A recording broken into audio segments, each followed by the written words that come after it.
March 1st, 1954. 23 men are aboard a fishing vessel in the Pacific Ocean. They've been away from their home port since January, and their trip to this point has been less than fortuitous. Some of their trawling nets were lost to the rough waters near Midway Atoll, but their livelihood is dependent upon their catch, so they alter course. Unbeknownst to them, this deviation now has them a few kilometers east of a dangerous area, one they have not been warned away from. They are just downwind of Bikini Atoll and the testing of the Castle Bravo nuclear device.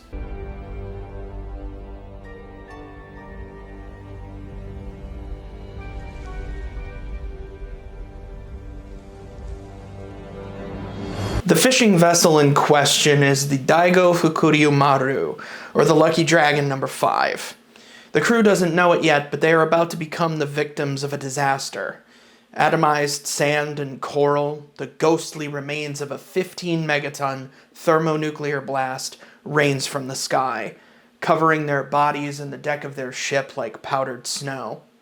Thinking nothing of it, they touch the powder with their bare hands, and one crew member even gives it a taste, surprised to find that it has none. It's just gritty in texture. What follows for the crew upon their return to Japan are months' worth of hospitalization, a result of radiation poisoning.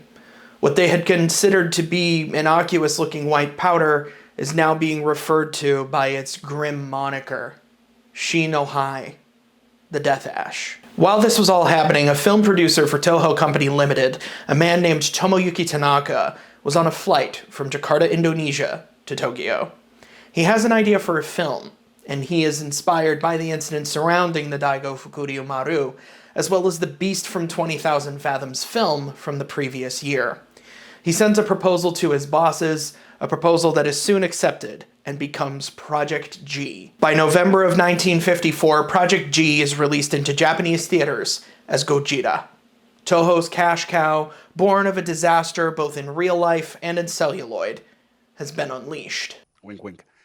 Years worth of movies and monsters, moments in mayhem, delight audiences in Japan and abroad for years to come. Hollywood, of course, senses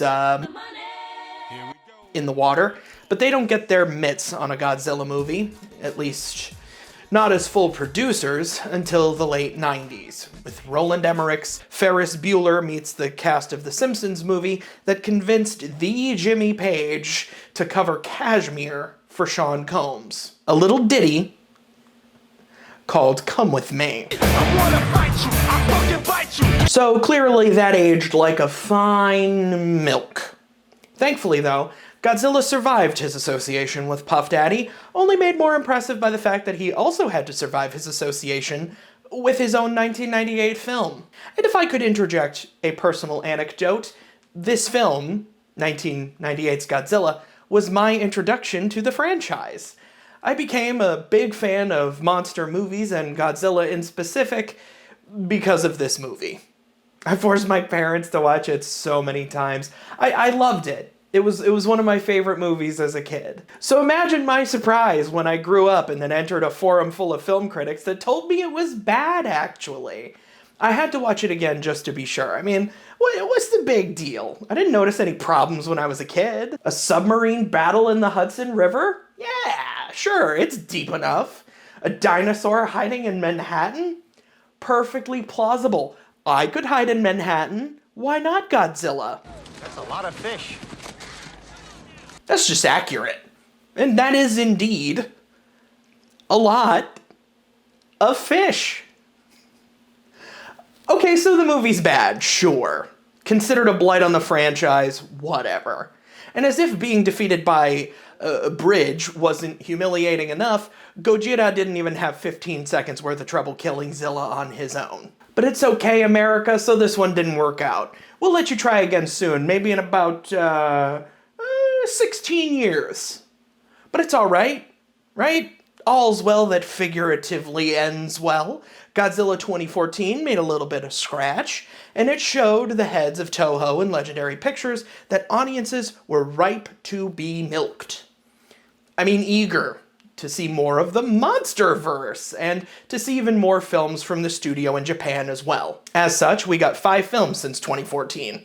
At least the 5 that are the crux of what I'm here for today. There's 2016's Shin Godzilla, 2019's Godzilla King of the Monsters, 2021's Godzilla vs. Kong, 2023's Godzilla -1, and 2024's Godzilla X Kong, The New Empire. 2 very distinct paths for the franchise from 2 vastly different sides of the planet, with different histories, different audiences, but with the same appetite for a skronky, chonky little dino guy. Ooh, that sure is some lovely scenery you got there. It'd be a real shame if a giant lizard emerged from the depths and just fucked it big time. So, before I went to see Godzilla X Kong, is it X, by the way, or is it supposed to be silent, you know, like Hunter x Hunter? Or is it supposed to be crossed, you know, like Street Fighter Cross Tekken? I guess it doesn't really matter. Before I went to see it, I was discussing the movie with a coworker. I was telling him I was going to go see it, and he goes, "Oh, okay, cool. Have you, like, heard anything about it?" And I was like, yeah, some friends of mine have already seen it, and they said it's fun, and that I should go see it in IMAX. And, you know, I actually considered doing that, but, you know, the ticket was $20, and the nearest IMAX screen to where I live is, like, 2 hours away, and that's just a little steep as an asking price for a Godzilla film. And I can't even argue like, oh, it's all right, I'll just do it. I'm using sponsorship money to do it, because I don't have sponsors, you know. I do have a Patreon, though.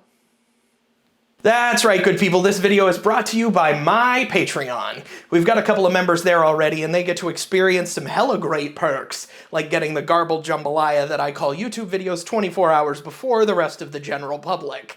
It's a big goal for me to grow this channel in 2024, and you can help with that if you feel so inclined. But like I say to close out every video, it's only if you can, and of course, you want to.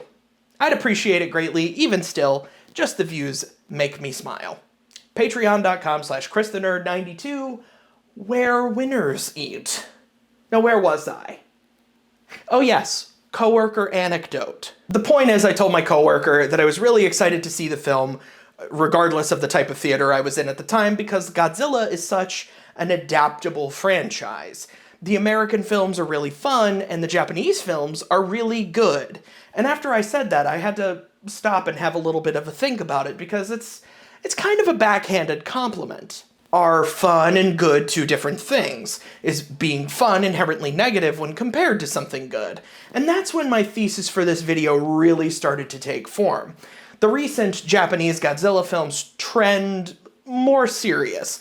Godzilla's the antagonist through and through, and he is set to destroy everything and anything in his path, and the humans have to pull out all the stops to defeat him. The American Godzilla films, on the other hand, seem much happier to just be monster movies. They're not completely serious, Godzilla's alignment leans a little more neutral, and yeah, he's still an uncontrollable monster that destroys everything and anything in his path, but he will fight against bigger threats if he has to, and then go have himself a little nap in the Coliseum like the big old kitty cat that he is. The Japanese films are at times mixed with political drama as seen in Shin Godzilla, or harrowing personal stories of self-growth and inner turmoil like in Godzilla -1. In the American films, Godzilla gets suplexed by King Kong off the Great Pyramid at Giza. Strike that.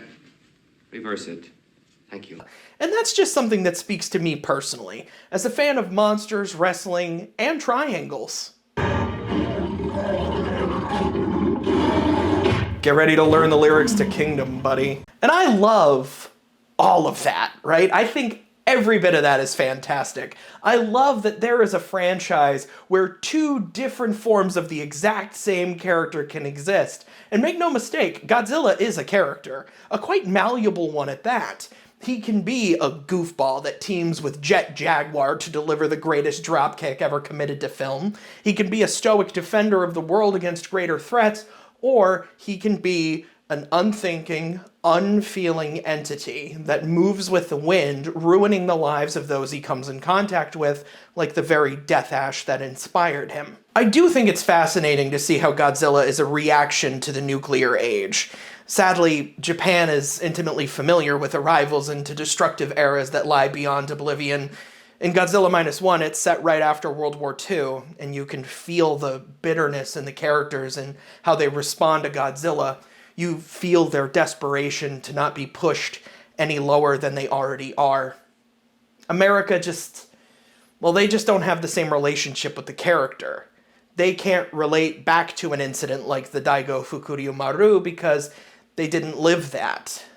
They inflicted that. I mean, think about it. If America made their own honest Godzilla film in the 1950s based off of their policies at the time, then they would have been happily building their own Godzilla just so he could swing his big scaly cock right in Stalin's face.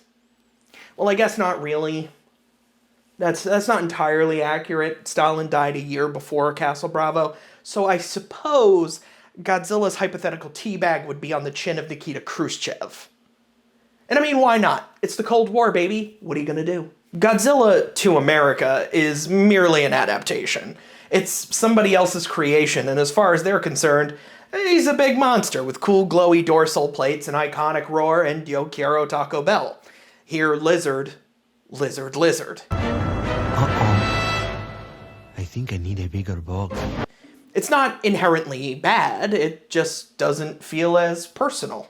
And I think that's why the humans always feel superfluous in the American films. They have their own personal stories, sure, but it's never too Godzilla. In Shin Godzilla and in Godzilla Minus One, the human characters have their own interpersonal relationships, but they also absolutely have one with Godzilla. In the American films, it's always, oh, that's my dad, or that's my mom, or that's my lost civilization of mystic shamans that indigenous people are always relegated to in these movies, which I personally don't like, but, well, that's for a different day, I suppose. To them, Godzilla is just a monster. And they're gonna watch him, and they're gonna be around to react to his destruction, but it always feels adjacent. Like it's in a different movie. They're still fun. I still enjoy them. They're just different. And they coexist with the other films. They're like apples and oranges. Vastly different in makeup and texture and taste. Good in their own ways, but different.